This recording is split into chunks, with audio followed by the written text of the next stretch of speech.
अभी हमारी मौजूदगी मेहरमा प्रखंड के बेलवड्डा पंचायत के प्राथमिक स्वास्थ्य केंद्र के आगे है और आप देख सकते हैं कि यह प्राथमिक स्वास्थ्य केंद्र बेलवड्डा है, अंचल मेहरमा गोड्डा। पूरी तस्वीर हम आपको दिखा दें कि ये कितनी बड़ी भवन है। मतलब कि इधर भी आप देखें या फिर इसके अलावा आप उस तरफ भी अगर आप देखें भवन कि कितनी बड़ी भवन यह बनी हुई है और यह प्राथमिक स्वास्थ्य उपकेंद्र बना है। प्राथमिक स्वास्थ्य केंद्र का मतलब हुआ कि यहाँ पर कोई भी रोगी अपना इलाज करवाने के लिए आ सकते हैं और यह सरकार की तरफ से बना है। हम आपको यहाँ ताला बंद है, हम आपको अगर यहाँ से हम दिखाना चाहें, अगर दिखे आपको तो इसका उद्घाटन हेमंत सोरेन मुख्यमंत्री और माननीय सांसद के द्वारा भी हुआ था और यहाँ की विधायिका के द्वारा भी हुआ था। अब सवाल यह उठता है कि इतने बड़े भवन जो प्राथमिक स्वास्थ्य उपकेंद्र के नाम पर इतने बड़े भवन का जो निर्माण किया गया है और इस भवन का कोई उपयोग नहीं हो रहा है, तो इस स्थिति में इस भवन का बनने का क्या मतलब हुआ। अब दूसरी बड़ी सवाल यह है कि इस जब भवन का निर्माण हो रहा था तो यहाँ के लोग एक उम्मीद में थे कि जब हमारे यहाँ प्राथमिक स्वास्थ्य उपकेंद्र बनेगा तो इस प्राथमिक स्वास्थ्य उपकेंद्र में हमारा इलाज हो पाएगा। लेकिन बनने के 2 साल बाद भी पूरी तरह से भवन बंद है। क्या झारखंड सरकार के पास डॉक्टरों की कमी हो गई है, एएनएम की कमी हो गई है, नर्सों की कमी हो गई है?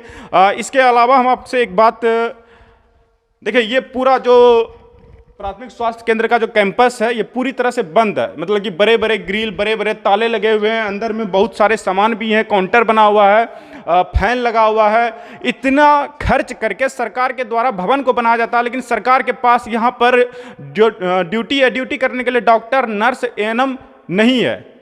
तो कैसे झारखंड का विकास होगा और कैसे जो कि झारखंड अभी भी पिछड़े राज्यों की गिनती में आता है, कैसे वो उभर आएगी।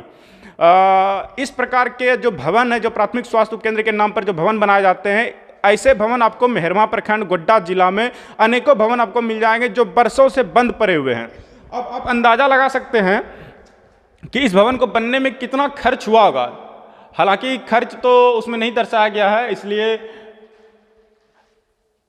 प्राथमिक स्वास्थ्य उपकेंद्र की स्थिति आप तो देखें। हालांकि हम अंदर की स्थिति तो हम आपको नहीं दिखा पाएंगे क्योंकि ताला बंद है।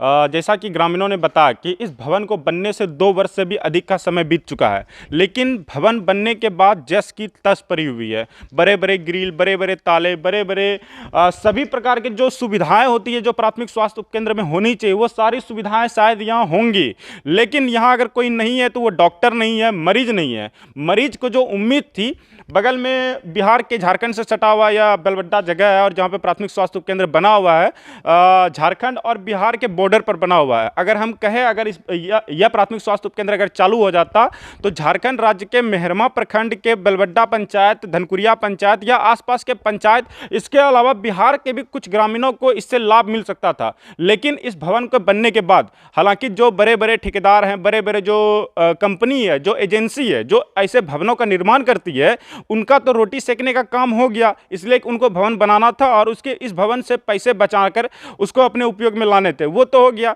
सरकार के पैसों का दुरुपयोग हो गया, लेकिन इस भवन में बैठने के लिए डॉक्टर नहीं है, मरीज नहीं आते हैं यहाँ पर। जब डॉक्टर और नर्स ही नहीं रहेंगे तो यहाँ मरीज कैसे आएंगे। और दूसरा बड़ा सवाल यह है, झारखंड सरकार ऐसे भवनों का निर्माण कर क्यों छोड़ती है? अगर झारखंड सरकार के पास ज़्यादा पैसे हैं तो वो गरीबों में बांट दे, इसके बदले गरीबों को प्रधानमंत्री आवास योजना का लाभ दे दे, जिससे कम से कम उस गरीबों को घर रहने के लिए हो जाएगा। तो फिर इस प्रकार के भवन बनाने से क्या फ़ायदा।